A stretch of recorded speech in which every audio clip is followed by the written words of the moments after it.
This is going to be good. So today I'm sharing with you a part of an interview I did with Stacy Harp, who is a therapist and also a podcast host. What's really interesting about today's video is that I asked Stacy, why is it that so many therapists don't know about narcissistic abuse? Well, that's exactly what we're going to talk about today at queenbeing.com. Plus, Stacy shares her own survivor story of childhood abuse and how this led her to my videos and eventually to her own healing. So, let's get started. Closed captioning provided by Athena Moberg and CPTSDFoundation.org. My name's Angie Atkinson, and on this channel I offer free daily video coaching to help you discover, understand, and overcome narcissistic abuse in toxic relationships. I like to call it toxic relationship rehab. So if that sounds good to you, hit that subscribe button and let's get going. Stacy has appeared on the Fox News television show Dayside as well as numerous radio programs nationally and internationally. Stacy earned a Master's of Science in Clinical Psychology from Vanguard University of Southern California and has been described as a gifted therapist and coach. Stacy, welcome to my channel. You know what? I'm super excited to be here. Thank you for having me. I'm so happy that you're here. Thank you for coming in. So tell me a little bit about your career and what you do for a living today. My whole life, I always wanted to be a teacher, actually. And it wasn't until I went into college that I actually started pursuing a degree in psychology. So I actually took 13 years to earn my master's degree from start to finish because I have a little bit of a learning disability, but I also was going through probably hell and back the whole time that I was going through it. You were in a relationship with a toxic person at that time? I was. It was actually my mom. Oh, my mom. Yeah, my mom was a classic narcissist. I mean, and you know what? I never realized it actually until I started watching your videos. I spent years in my own therapy, and I'm like, I'm watching your video, and I'm going, how come my therapist never actually brought this stuff up? I mean, seriously. So yes, I have quite the harrowing story of dealing with that. When I finally realized that she was the narcissist that you talk about, I was just like, unbelievable, which is why, honestly, let me just say this. You're one of the best YouTubers out there. I've listened to a lot of people on this topic. That's why I support you. I'm honored to support you. Thank you. I appreciate that a lot. Do you feel comfortable talking about your story at all? Or yeah. I would love to hear more about your story. Basically, the thumbnail sketch is that I was raised by my mom and my dad until they got divorced. My dad was abusive, and I actually take care of him now. Kind of interesting. After 40 years being separated from him and his fourth wife dying, God opened the door for me to bring him into my home with dementia. He's got dementia and Parkinson's. It's been quite the maturing journey for me because not only did I have to work through the grief of everything that happened, but I automatically became a parent to him. Him and my mother had a very volatile relationship. They divorced when I was 7. My mother flew me from New York, where I was born, to California, and we lived with her uncle, my great uncle, who then systematically molested me through most of my childhood. I'm so sorry. Yeah. You know, I mean, as you know, a lot of people go through sexual abuse and things, physical abuse and stuff, but the emotional abuse was the worst because my mom knew it was happening. She did everything she could to protect herself. And at 14 years old, when somebody told me that God loved me and I became a Christian, what happened was I turned his butt in to somebody at church. Good for you. And nobody at the church did anything. Oh. I know. Really? Yeah, which goes into some of the topics that you've discussed on, you know, spiritual abuse too, which I think, you know, is really an important thing to talk about. Yeah. So that happened.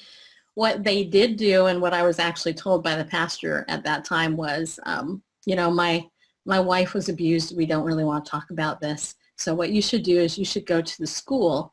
Remember, I'm 13 years old, people. So I went to my high school. I told the counselor there, they're mandated by law to actually report it. And I did. So I turned my uncle in. He's my great uncle, but I turned him in. Good for you. Did he get handled or what What happened was he was actually given 25 years in jail. But then my mom forced me to recant the story and the abuse. And so as a result, I'm dragged before a police, you know, panel. And my mom's reasoning, and this is how I understand now that she was a narcissist because I put all these things together as I look back through my life through the abuse. My mom's reasoning was, well, you know, I don't want you to take the stand. It will make you look bad. It'll be super hard for you, blah, blah, blah. But in retrospect, it's more like, no, it'll make you look bad, like you're complicit, you were part of it, which she was. My great uncle actually told me that he abused her as well. So, but there's so much to my story. I can't get into all of it, but I will say that I recanted. The police knew I recanted because my uncle had taken pictures of me, and this was in the very early 80s before Oprah made sexual abuse okay to talk about, you know. And there was no laws, and this happened in California.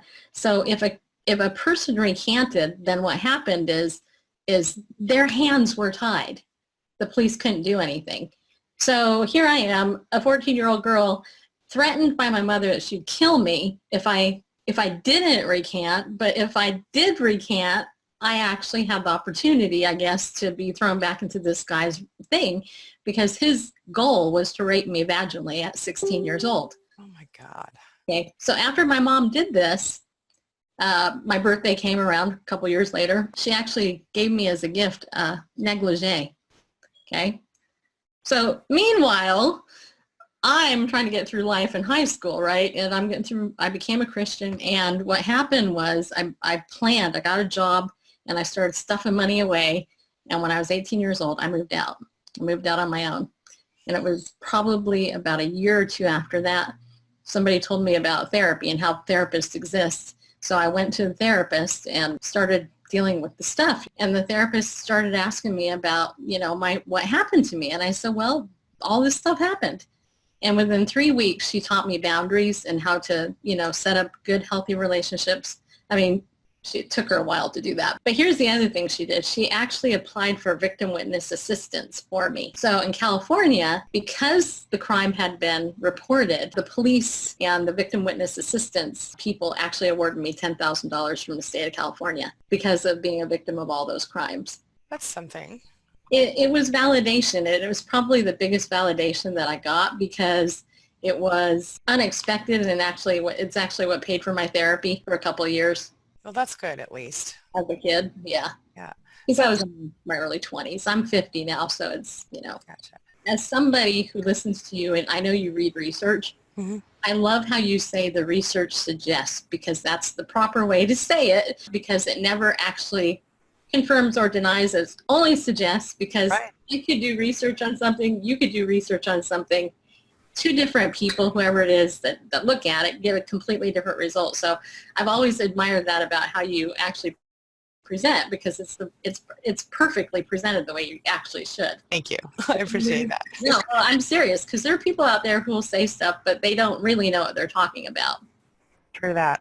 Yeah. So thank you. I appreciate that. Yeah. I think it's my journalism background. I'm good at research. One of the things that came up in this panel when I was mentioning that I was going to interview a therapist today was somebody asked, do you believe that therapy as a profession, or therapists as a group of professionals, are in general behind when it comes to things like personality disorders and narcissistic abuse? Or do you think that that's just hype and hogwash? I think the overwhelming majority of people who are therapists are unhealthy. I don't think that they deal with their issues. I don't think they frankly give a crap about most of the diagnostic stuff. So I would say, yes, that they're probably behind. And I think a lot of people, unfortunately, go into the field. They never do their own personal work. Yeah. And that's why there's a section in all those books of the people who violate all the guidelines, you know, and commit crimes and stuff. The reason I brought up that particular question is because earlier you mentioned that before you saw my videos, your therapist didn't mention to you about having gone through narcissistic abuse or the trauma of that or anything. Right. So, but then this piece helped you. It helps you. Yeah. Oh, big time. I'm glad. Thank you.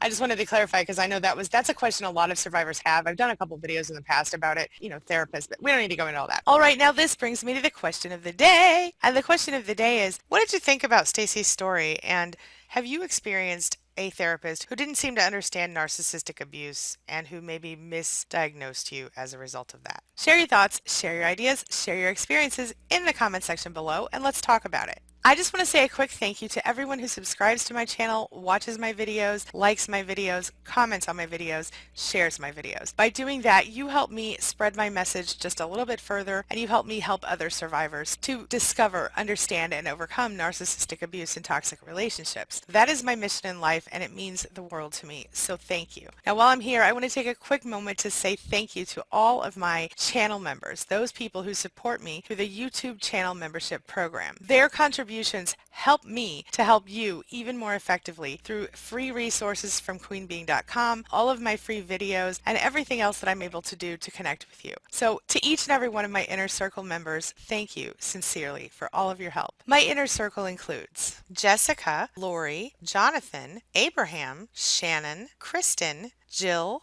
OG Marv, Beautiful Purpose, Dawn Elizabeth, Roseanne, Shauna, Michael John, Julie, Mental Hilarity, Lou, Missy, Deborah, Denise, Stephanie, Tiffany, Nessa, Marcia, Stacy, Boku, Trisha, Kimberly, Thoy, Victoria, Patty, Carrie Ann, Ashley, Chantel, La Precious, Steph, Dana, Mo Cowboy, Shay, Christina, Ray Ray, Christy, Alda, Smith and Wesson, Ms. Lisa, Martha, Freedom Lee, Mindy, Lynn, Linnell, Phoenix, Cherie, Alice, Carrie, Angel, Bible News Radio, Linda, Charlie, Laura, Pierre Lala, Janet, Paul, Sarah Lee, Marlene, James, Life's Revival, Lorenzo, Deborah, Roxanne, and my very first supporter, Angela Falsetta. Again, I just want to say to my Inner Circle, thank you so much for hitting that join button. It really does mean a lot to me to know that you're supporting me. Thanks again from the bottom of my heart. As always, thank you so much for being a part of my day and a part of my life, and hey, thanks for letting me be a part of yours. It really does mean a lot to me. All right, now that's all I've got for you. But before I go, take a look at the videos I'm leaving for you right there and right there. And while you're here, hit that subscribe button so we can stay connected and continue on this healing journey together. I'll see you soon.